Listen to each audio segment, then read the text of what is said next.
The other day I was watching Mortal Kombat Scorpion's Revenge, which is similar to Ninja Scroll. Who told you that? Well, I didn't say they were the same, I said they were similar. They've got exotic, supernatural fighter characters, they've got crazy cool locations, they're super stylized, totally violent. What's all this leading up to anyway? Just got me thinking, like, why wasn't there more Ninja Scroll? Maybe there was and I just didn't know about it. What are the roots of Ninja Scroll and what are its legacy?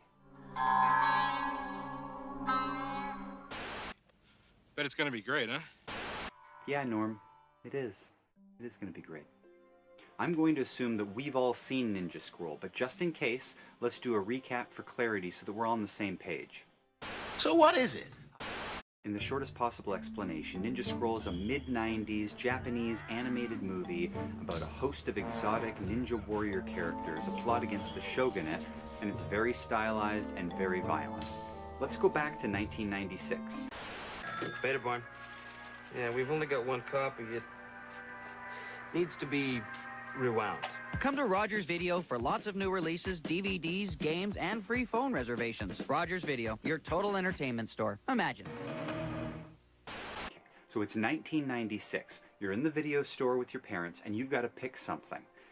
You got to choose something that looks like Transformers or G.I. Joe, but really it's got nudity and violence, so it'd slide right under their radar. Ninja Scroll was perfect. The fools will never know what happened. There aren't that many options in 1996. You come across like a record of Lodos War or the Street Fighter movie, but pretty much every video store I had been to had the Holy Trinity. Akira, Ghost in the Shell, and Ninja Scroll. He's got a point. So while Mom and Dad think that the worst thing ever is the death of Optimus Prime, we're sitting over here watching a guy get his arms ripped off by this rapey dude, and then he drinks the blood. Did I mention it was violent? The plot concerns Jubei Kibagami, a wandering ninja warrior, who's attempting to stop an overthrow of the shogunate by the 8 Devils of Kamon. They're a clan of evil ninjas that are led by an old foe of Jubei's, Genma. He's joined by Dakuan, a government agent, and Kagero, a ninja girl. Okay, give me a minute here and let's just do some brief introductions with our cast. First we've got Jubei, who's the lone warrior ninja, badass swordsman, cool as they come. My name's Jubei. Jubei Kibagami. Kagero is the ninja girl who joins him on the quest. She was a poison taster, and so she's immune to most poisons, but also she's become incredibly toxic, so if she kisses somebody or sleeps with them, they're probably going to die. I'm Kagero of the Koga Ninja Team. Dakuan is the old agent of the government. He's wily and conniving, and he's got some camouflage abilities that make him more formidable than originally you might think. My name is Dakuan. Let's be friends.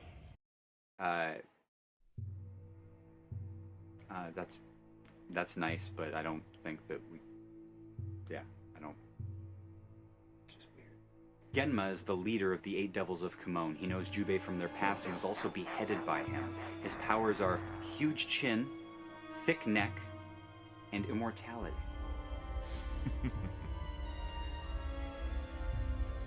I never expected to see you again. We don't know each other. We never met. It's just weird. This is awkward. Tasai is this big rocky-looking thing. Motherfucker. Looks just like the Thing. And he's got this cool throwing sword, but like, he's kind of rapey. Well, he's the most rapey. You think you're rapier than me? No. You don't know rapier. It's just that there are other rapey characters, and he's kind of the rapiest, and I just don't think we should talk to him. Shut up, and perhaps I'll let you live just a little bit longer. Don't let it cross your mind that I wouldn't mind raping a dead girl. Yeah, I told you.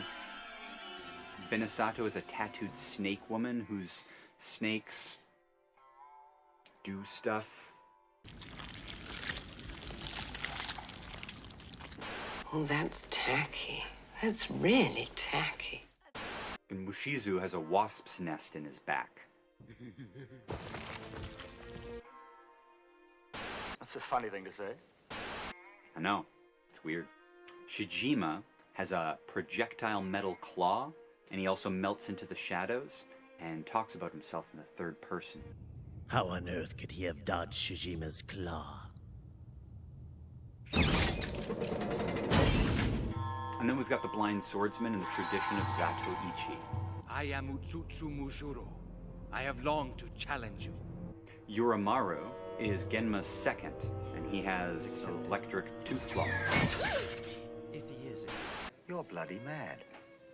I didn't write it, but no idea how it works, but it's pretty cool. And Zakuro is a feathery badass who can make exploding bombs out of dead things.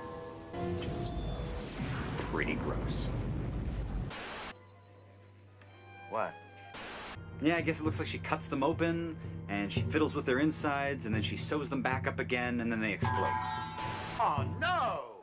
Oh, yeah! I didn't write it, okay? I don't know what to tell you. I didn't do it. Why are you making me feel like this is my fault? Sucked me into this, you horrifying old monster! No, really? Oh, really? Well, you won't like this either. There's lots more rapey stuff in there, too. He was licking me! But, it is also pretty LGBTQ friendly. With it being alluded to that Genma is also sleeping with Benesato the Snake Woman and Yurimaru Toothless Boogaloo. But Genma makes love to both men and women. Oh, by the way, do you know he regularly has Benesato? As a side note, that's actually factually correct as well, as homosexuality wasn't anything that the Japanese were ashamed of until the Christian missionaries showed up and were like, feel bad about yourselves for who you are or whatever. Will you listen to this? It's true. You can go look it up yourself. Still have a lot to learn, haven't we, Elsa? Everything is cool about Ninja Scroll. The angles, the colors. Oh, that's cool. The characters, the style. Cool? Yeah, cool. You think it's cool? It's not cool.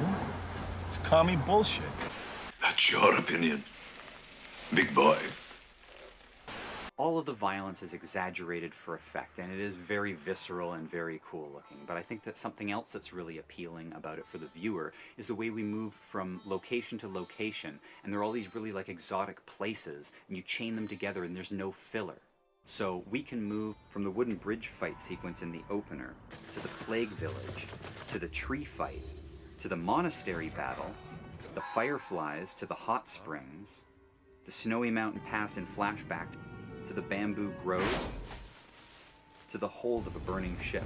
They're like arenas in fighter games.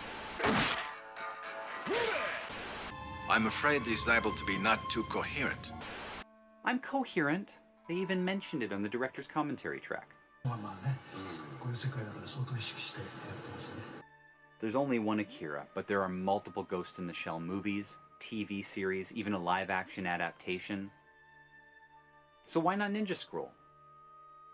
As I alluded to earlier, maybe there is a richer legacy of Ninja Scroll, a history before and after, and... Aren't we getting a little ahead of ourselves? Yeah, that's why it's called an introduction.